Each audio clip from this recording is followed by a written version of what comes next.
வணக்கம் நண்பர்களே. இந்தியாவில் மே மாதம் விற்பனைக்கு வரப்போகிற ஒரு 5 கார்கள் பற்றி தான் இந்த வீடியோவில் நம்ம பார்க்க போகிறோம். இதில் ஐசி இன்ஜின் மாடலும் இருக்குது, எலக்ட்ரிக் காரும் வந்திருக்கு. ஒன் பை ஒன்னாக நம்ம பார்ப்போம்.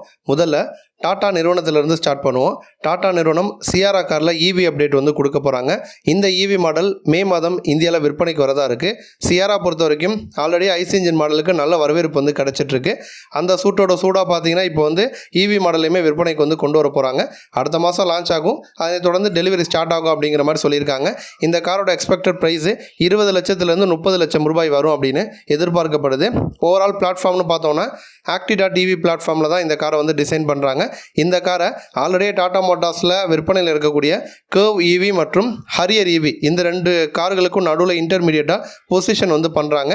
இந்த காரை பொறுத்த வரைக்கும் மகேந்திரா நிறுவனத்தில் இருக்கக்கூடிய B6 மற்றும் ஹுண்டாய் கிரெட்டா எலக்ட்ரிக் இந்த 2 கார்களுக்கும் நேரடி போட்டியாக விற்பனைக்கு வரப்போகுது. பேட்டரி பேக் ஆப்ஷன் அப்படின்னு போனோன்னா 55 கிலோவாட் மற்றும் 65 கிலோவாட் அப்படின்னு 2 விதமான பேட்டரி பேக்ஸ் கம்பல்சரி கொடுப்பாங்க.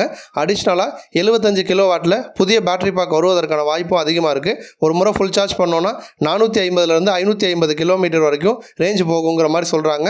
அதுமாதிரி லோயர் ஸ்பெக் வேரியண்ட்டில் ஃப்ரண்ட் வீல் டிரைவ் தான் கொடுக்க போகிறாங்க. ஹையர் ஸ்பெக் வேரியண்ட் போனோம் அப்படின்னா dual motor setup all wheel drive system வரும் அப்படிங்கிற மாதிரி சொல்லியிருக்காங்க. இதை தாண்டி இன்டீரியராக உள்ளே போனோன்னா ஆல்ரெடி ஐசி இன்ஜின் மாடலில் இருக்கக்கூடிய அதே ட்ரிபிள் ஸ்க்ரீன் லே அவுட் இவி மாடலையும் வரப்போகுது.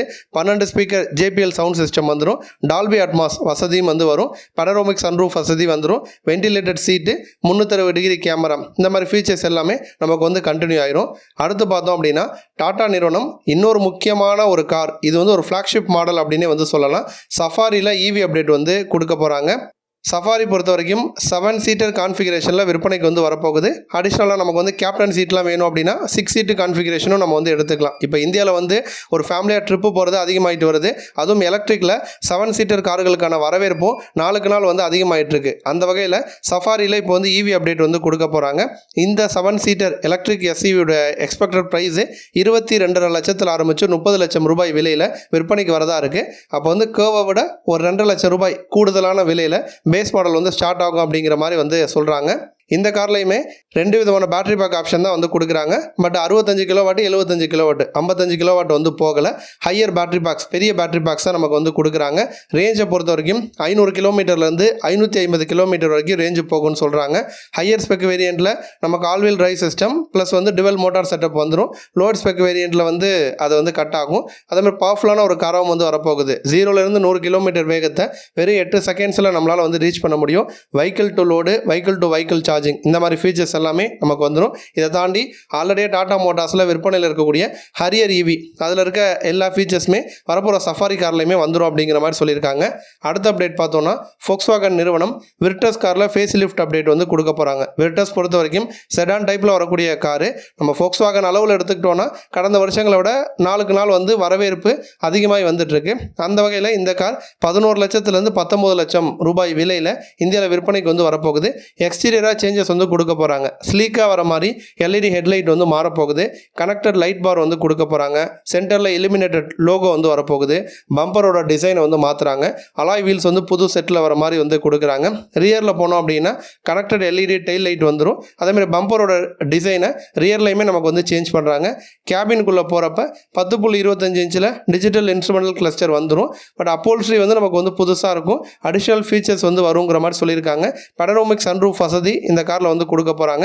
மெக்கானிக்கலாக போனோம் அப்படின்னா சேம் இன்ஜின் ஆப்ஷன் கண்டினியூ ஆகும். 1.0 litre TSI petrol engine 115 PS பவரையும் 178 Nm dark produce பண்ணும். அடிஷ்னலாக டிரான்ஸ்மிஷன் மட்டும் நமக்கு புதுசாக கொடுக்க போகிறாங்க. 8 ஸ்பீட் ஆட்டோமேட்டிக் கியர் பாக்ஸ் கொடுக்க போகிறாங்க.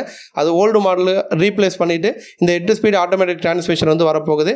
இதை தாண்டி 1.5 லிட்டரில் TSI பெட்ரோல் இன்ஜினும் கொடுப்பாங்க. 150 PS பவரையும் 250 Nm டார்க் ப்ரொடியூஸ் பண்ணும். அடுத்து பார்த்தோம்னா ஸ்கோடாவில் ஸ்லாவியா கார்லையுமே ஃபேஸ் லிஃப்ட் அப்டேட் வரப்போகுது. விர்டஸ் மற்றும் ஸ்லாவியா ரெண்டுமே ஒரே பிளாட்ஃபார்மில் இருக்கக்கூடிய கார்கள் தான். டிசைன் வைஸ் மட்டும் பார்த்தீங்கன்னா நமக்கு சேஞ்சஸ் இருக்கும். மெக்கானிக்கலாக சேமாக தான் கண்டினியூ ஆகும். அந்த வகையில் ஸ்கோடா நிறுவனமும் எக்ஸ்டீரியராக சேஞ்சஸ் கொடுக்குறாங்க. பம்பர் செட்டப் மாறுது. LED ஹெட்லைட் புதுசாக மாற்றுறாங்க. அதுமாதிரி கிரில் செட்டப்லையுமே மைனர் சேஞ்சஸ் இருக்குங்கிற மாதிரி சொல்கிறாங்க. அலாய் வீல்ஸ் புதுசாகவே கொடுக்க போகிறாங்க. ரியர் செக்ஷனுமே முன்னாடி இருந்த மாடலை விட ஃபேஸ் லிஃப்ட்டில் இன்னும் கொஞ்சம் ஷார்ப்பாக ஸ்போர்ட்டியாக இருக்கும் அப்படிங்கிற மாதிரி சொல்கிறாங்க. இன்டீரியராக உள்ளே போனோம் அப்படின்னா 10.25 இன்ச்சில் டிஜிட்டல் இன்ஸ்ட்ருமெண்டல் கிளஸ்டர் ஆல்ரெடி இருக்கிறது அப்படியே கண்டினியூ ஆகணும். இன்ஃபோடைன்மெண்ட் சிஸ்டம் வந்து மேபி வந்து புதுசாக இருக்கலாம்னு சொல்கிறாங்க. அப்போல்ஸ்ட்ரி வந்து புதுசாக வந்து கொடுப்பாங்க. ரியரில் வந்து மசாஜ் ஃபங்க்ஷனோட சீட்டிங் ஆப்ஷன் வந்து வருங்கிற மாதிரி சொல்லியிருக்காங்க. ஆம்பியன்ட் லைட்டிங்கில் சேஞ்சஸ் வந்து இருக்குங்கிற மாதிரி சொல்கிறாங்க. மெக்கானிக்கலாக வந்து சேம் இன்ஜின் தான் கண்டினியூ ஆக போகுது. நம்ம மேலே பார்த்தா விர்டஸில் இருக்க அதே இன்ஜின் வந்து கண்டினியூ ஆகிறோம். இந்த காரோட ப்ரைஸுமே 11 to 19 லட்சம் ரூபாய் விலையில் விற்பனைக்கு வந்து வரப்போகுது. அடுத்து ஃபைனலாக பார்த்தோன்னா மாருதி சுசுக்கியில் பிரஸ்ஸா காரில் ஃபேஸ் லிஃப்ட் அப்டேட் வந்து வரப்போகுது. பிரஸ்ஸா பொறுத்த வரைக்கும் இன்ஜின் ஆப்ஷன் வந்து புதுசாக கொடுக்குறாங்க. 1.0 litre booster jet turbo petrol engine வந்து கொடுக்குறாங்க. ஃப்ரான்ஸ் காரில் இந்த இன்ஜின் தான் வந்து இருக்கும். அதே இன்ஜின் பார்த்தோன்னா இப்போ நமக்கு வந்து பிரஸ்ஸாலையுமே வந்து வரப்போகுது. இந்த இன்ஜின் அதிகபட்சம் 100 பிரேக் ஹார்ஸ் பவரையும் 147 Nm டார்க் வந்து ப்ரொடியூஸ் பண்ணும். 6 ஸ்பீடு மேனுவல் கியர் பாக்ஸ் வந்து கொடுப்பாங்க அப்படின்னு வந்து எதிர்பார்க்கப்படுது. இந்த இன்ஜின் இல்லாமல் ஆல்ரெடி கண்டினியூ ஆகிற 1.5 லிட்டர் நேச்சுரலி ஆஸ்பிரேட்டட் பெட்ரோல் இன்ஜினும் நமக்கு வந்து கண்டினியூ ஆகும். மெயினாக பார்த்தீங்கன்னா அந்த காரில் வந்து அண்டர் பாடி மவுண்டட் சிஎன்ஜி டேங்க் வந்து கொடுக்க போகிறதா வந்து சொல்கிறாங்க. இதனால் வந்து பூட் ஸ்பேஸும் நமக்கு வந்து அதிகமாக இருக்கும். இன்னொரு புறம் வந்து மைலேஜ் அதிகமாக எதிர்பார்க்குறவங்க சிஎன்ஜி வேரியண்ட் வந்து எடுக்கலாம். இதை தாண்டி இன்ஜினை தாண்டி நமக்கு கிரில் செட்டப் வந்து ரிவைஸ் பண்ணுறாங்க. குரோம் எலமெண்ட்ஸ் வந்து யூஸ் பண்ணுறதா வந்து சொல்கிறாங்க. பம்பர்ஸ் வந்து அப்டேட் பண்ணுறாங்க. டிஆர்எல் செட்டப்பும் வந்து மைனர் சேஞ்ச் இருக்குங்கிற மாதிரி சொல்கிறாங்க. அலாய் வீல்ஸ் வந்து புதுசாக கொடுக்க போகிறாங்க. இதை தாண்டி இன்டீரியராக உள்ளே போனோன்னா 10.1 இன்ச்சில் டச் ஸ்க்ரீன் வந்துடும். டேஷ்போர்டோட டிசைன் வந்து புதுசாக மாறும்னு சொல்கிறாங்க. புதிய அப்போல்ஸ்ட்ரி வந்து கொடுக்க போகிறாங்க. இதை தாண்டி சில ஃபீச்சர்ஸ் வந்து புதுசாக வரப்போகுது. 360 டிகிரி கேமரா, வென்டிலேட்டட் சீட்டு, இந்த மாதிரி ஃபீச்சர்ஸ் எல்லாமே நம்ம வந்து எதிர்பார்க்கலாம். எக்ஸ்பெக்டட் ப்ரைஸ் பார்த்தோன்னா 9 லட்சத்திலிருந்து 15 லட்சம் ரூபாய் விலையில் இந்த கார் விற்பனைக்கு வரதா இருக்குது. நன்றி.